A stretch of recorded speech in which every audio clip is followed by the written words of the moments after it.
A warm, ordinary evening on the Algarve coast. In apartment 5A of the Ocean Club Resort, 3 children sleep.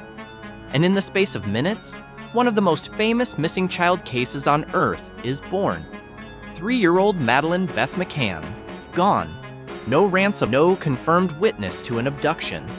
Only questions, contradictions, and a trail that refuses to die. The McCann family, Kate and Jerry, doctors from Rothley, Leicestershire, are on holiday with friends at the Ocean Club.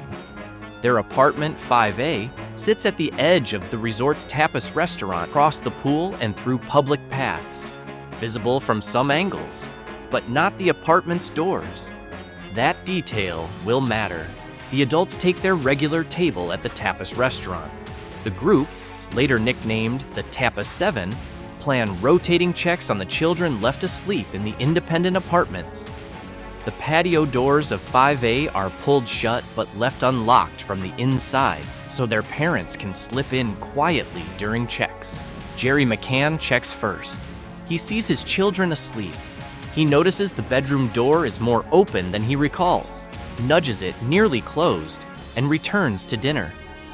A friend outside the apartment sees another friend, Jane Tanner, walking by around 21:15. She later says she passed Jerry on the street. Minutes later, Jane Tanner reports seeing a man carrying a small child in pajamas across the street. This becomes the Tanner sighting. Kate McCann returns to check on the children. She discovers Madeleine's bed empty, the window open, the shutters raised. She says a draft makes the curtains whoosh and the bedroom door slam. She searches, then sprints back to the restaurant, shouting, "They've taken her!" The alarm spreads through the complex. Staff, guests, and later police begin searching the grounds and nearby streets. As the night unfolds, another family, the Smiths, Irish holidaymakers, report a separate sighting. Around 22 Sank, a man walking toward the beach area carrying a small, motionless girl. Years later, their description becomes central in a 2013 BBC appeal. This is the Smithman sighting, the first investigation. The Polícia lead the Portuguese inquiry. Early days are confused. Searches, statements, media storms.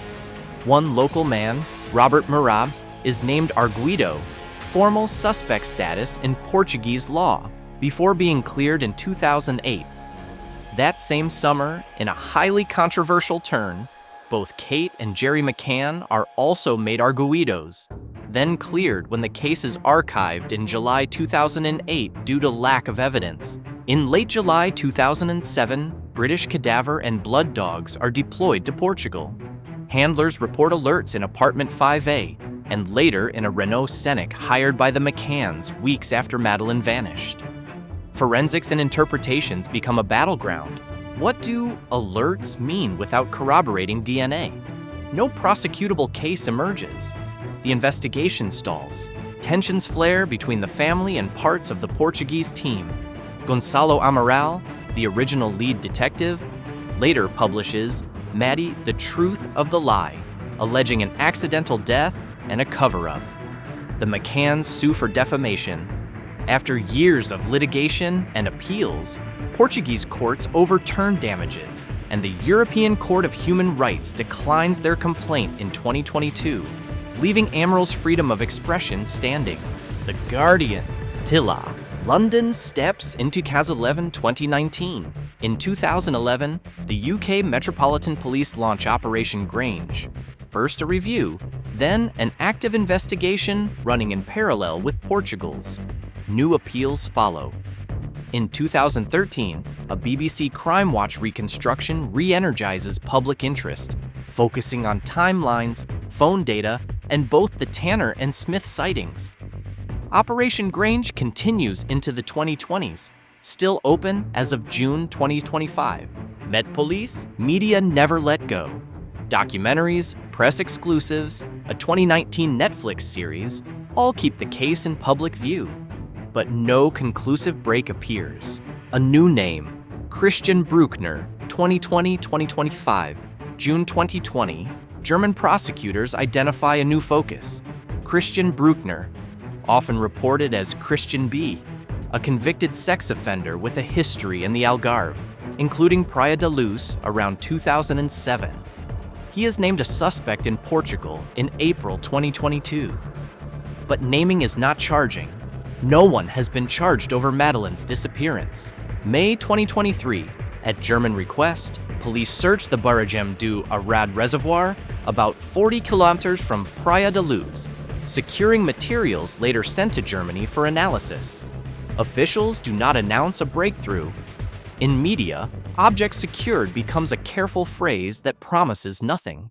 2024-2025, Bruckner faces unrelated trials and legal actions in Germany for historic offenses in Portugal. In October 2024, he is acquitted on several unrelated sexual charges, but remains imprisoned on a prior rape conviction. As of 2025, mainstream reporting still frames him as the leading suspect, but the standard remains. Evidence sufficient to charge has not been presented in court for Madeleine's case. UK police confirm Operation Grange is ongoing. This case never delivered a definitive forensic smoking gun. Shudder's early narrative suggested an intruder through the children's bedroom window. Others argue the unlocked patio doors were the more plausible route. Reconciling statements, sightlines, and movements remains contested territory in forums and documentaries alike. The human story. Amid the noise are two parents who set up Madeleine's fund, mounting campaigns, traveling for appeals, and pushing for reviews across borders. Public support surges. Criticism and conspiracy theories surge too. Over the years, Portuguese and UK authorities reopen and extend inquiries, and each anniversary weighs heavy. No body, no confession, no definitive end. Where the case stands. As of September 2025, the picture is stark. Madeleine McCann remains missing. No person has been charged over her disappearance. Operation Grange remains active in the UK, while Portuguese and German authorities maintain their own lines of inquiry. Christian Bruckner remains publicly identified by German prosecutors as the key suspect, but prosecutors have not brought a charge for Madeleine's case. New searches in 2023 and reported activity in 2025 have not produced public decisive proof. One apartment, two sightings, a window, a door, and a child whose name the world learned overnight. In Praia da Luz, the ocean still breaks against the shore as it did that evening in 2007. Somewhere between what was said, what was seen, and what can be proved lies the truth of what happened to Madeleine. Until that truth is found, the question will keep echoing down the years. Where is she?